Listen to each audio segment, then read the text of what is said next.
Good morning, everyone, and welcome back again. I'm Miss Sandari, and this is Science Equals Fun. In the previous video, we talked about graduation of elements properties in the model periodic table. The first property was atomic size. In today's video, we're going to talk about electronegativity property. Electronegativity property. But before we talk about electronegativity property, we need to talk a little about metals and nonmetals. Are you ready to start? Let's go. Now let's talk about metals. Metals are elements that have less than 4 electrons in outer shell. When we say less than 4 electrons, this means the outermost energy level or the outer shell may have 1 electron, 2 electrons, or 3 electrons. No more. So metals are elements that have less than 4 electrons in its outer shell. We can say outer shell or outermost energy level. We can say outer shell or outermost energy level. And metals tend to lose their outermost electrons. They have in their outermost energy level or in outer shell, they have only 1 or 2 or 3 electrons. So they tend to lose these electrons. Like sodium. Sodium, its atomic number is 11. So when we do electronic configuration, we'll find 281. So it has 1 electron in its outer shell. So sodium, during the reaction, sodium tends to lose this electron. Calcium, its atomic number is 20. So when we do electronic configuration, K take 2, L take 8, M 8, N 2. So the outermost energy level or the outer shell has 2 electrons. So during the chemical reaction, calcium tends to lose these 2 electrons. Aluminum, its atomic number is 13. When we do electronic configuration, K will take 2, L take 8, M take 3. So its outermost energy level has 3 electrons. During the chemical reaction, aluminum will tend to lose these 3 electrons. So again, metals are elements that have less than 4 electrons. It may have 1, 2, or 3 electrons in its outer shell and tend to lose these electrons during the chemical reaction. Now let's talk about nonmetals. Unlike the metals, nonmetals are elements that have more than 4 electrons in its outer shell. This means nonmetals may have 5, 6, or 7 electrons in its outer shell and tend to gain electrons during the chemical reaction. So, nonmetals are elements that have more than 4 electrons in its outer shell, or we can say in its outermost energy level, and tend to gain. So metals tend to lose, while nonmetals tend to gain electrons. Like nitrogen. The atomic number of nitrogen is 7. So when we do electronic configuration, K will take 2, L will take 5. During the chemical reaction, nitrogen tends to gain more 3 electrons. Another example, oxygen. Oxygen, its atomic number is 8. During the chemical reaction, oxygen tends to gain 2 more electrons. Fluorine, its atomic number is 9. During the chemical reaction, fluorine tends to gain 1 electron. So, nonmetals are elements that have more than 4 electrons, maybe 5, 6, or 7. So when we look at the elements and we find that the outer shell is filled with 5 electrons like nitrogen, 6 electrons like oxygen, 7 electrons like fluorine, and other elements, we have other elements that are nonmetals, and you find that the outer shell is filled with or it contains 5 or 6 or 7 electrons, this means that this element is a nonmetal. During the chemical reaction, you will find that this nonmetal tends to gain electrons. Hydrogen is a nonmetal. You may ask yourself what I've said before. Nonmetals must have more than 4 electrons, maybe 5, 6, or 7. But hydrogen has only 1 electron in its outer shell. Okay, during the chemical reaction, hydrogen tends to gain electron. So it's a nonmetal. It's a special case. Only the hydrogen is a nonmetal. Okay? The hydrogen is a non-metal, while it has only one electron in its outer shell, because hydrogen tend to gain electron during the chemical reaction. Tend to gain one electron and change into a negative ion. Don't think a lot about negative ion, positive ion. We will talk about this in the coming part of the lesson. All you need to know right now that hydrogen is a non-metal. Hydrogen is a non-metal. It's a special case. In the periodic table, you will notice that only noble gases exist naturally as a single atom. Why? Because they are not in need to gain or to lose any electrons. Their outer shell is filled with electrons. Like helium, its outer shell is filled with 2 electrons. Neon, its outer shell is filled with 8 electrons. Argon, its outer shell is filled with 8 electrons. So they are not in need to combine with any other elements. They are not in need to gain or to lose electrons. So they exist naturally as a single atom. Atoms bond by swapping or sharing electrons in their outer shell. We have two cases. One, when different atoms react like metals and nonmetals. They normally swap electrons, and this is called ionic bonding. Like when sodium reacts with chlorine. Sodium has only one electron in its outer shell, and chlorine has 7 electrons in its outer shell. So sodium needs to lose this electron. Sodium is a metal, so sodium needs to lose this electron. While chlorine is a non-metal, so it tends to gain one electron. So we have a win-win situation. Sodium needs to lose and chlorine needs to gain. So sodium gives this electron to the chlorine. And then we have a win-win situation. Sodium have lost the electron and the chlorine has gained the one electron. And then we got sodium chloride.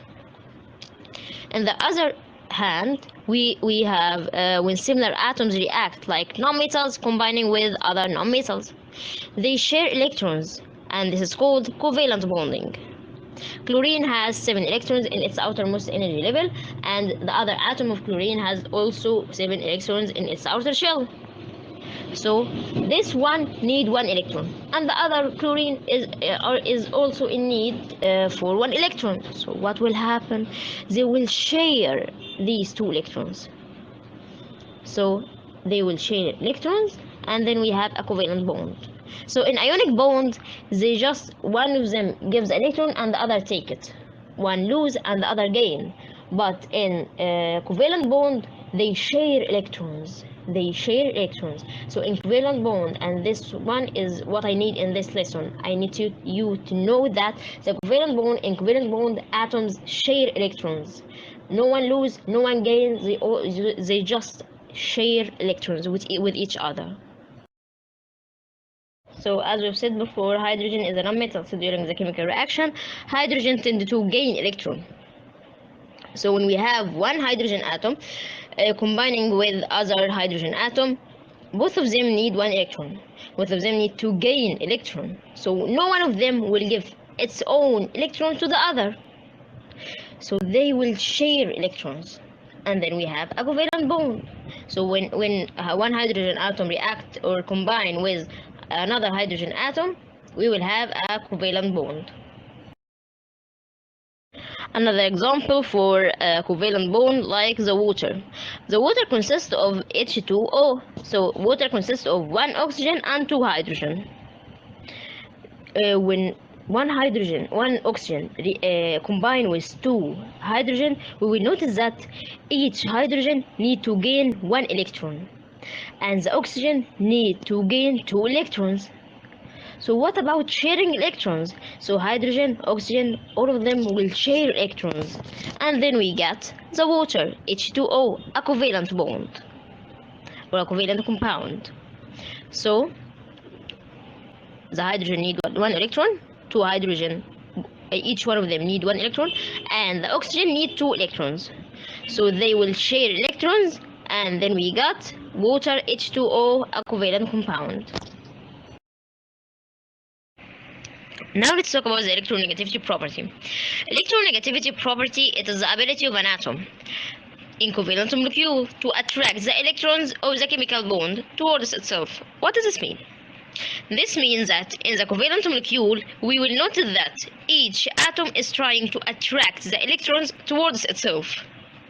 Like atom B is trying to pull or to attract the electrons towards itself, and atom A is trying to attract the electron towards itself. So in the covalent molecule, we will notice that each atom is trying to attract electron towards itself.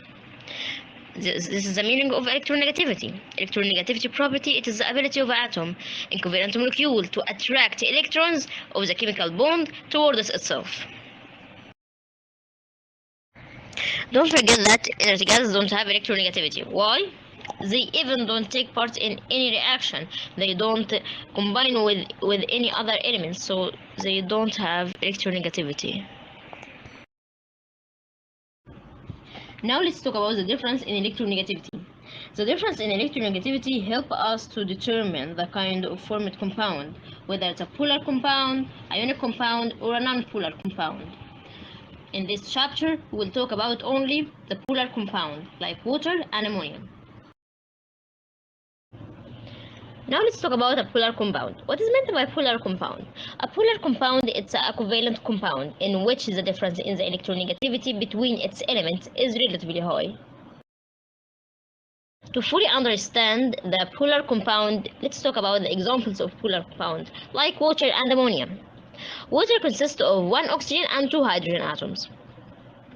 The electronegativity of hydrogen equal 2.1. This means the ability of hydrogen to attract electron towards itself is 2.1. The electronegativity of oxygen is 3.5. This means the ability of oxygen to attract electrons towards itself is 3.5. Okay. The difference in the electronegativity between its atoms, 3.5 minus 2.1 equal 1.4. Okay. So why water is a polar compound? Because the difference in the electronegativity between its atoms equal 1.4 is relatively high. So when he asks you, give reason. Water is a polar compound because the difference in the electronegativity between hydrogen and oxygen. If you couldn't remember that the compounds or the atoms of water are hydrogen and oxygen, you can easily say the difference in the electronegativity between its atoms is relatively high. Okay. Ammonia is a polar compound. Why? Ammonia is composed of one nitrogen and three hydrogen atoms. Okay. The electronegativity of nitrogen is 3. This means the ability of nitrogen to attract electrons towards itself is 3. And the electronegativity of hydrogen is 2.1. This means the ability of hydrogen to attract electron towards itself is 2.1. 3 minus 2.1 equal 0.9. This means that ammonia is a polar compound. Why? Because the difference in the electronegativity between its atoms is relatively high. Give reason, ammonia is a polar compound because the difference in the electronegativity between its atoms is relatively high. Or we can say the difference in the electronegativity between nitrogen and hydrogen is relatively high. So we can say between its atoms or between hydrogen and nitrogen. If you couldn't remember the atoms of the compound, you can just say the difference in the electronegativity between its atoms is relatively high. So whenever he give you an example and he ask you why this compound is a polar compound, because the difference in the electronegativity between its atoms is relatively high.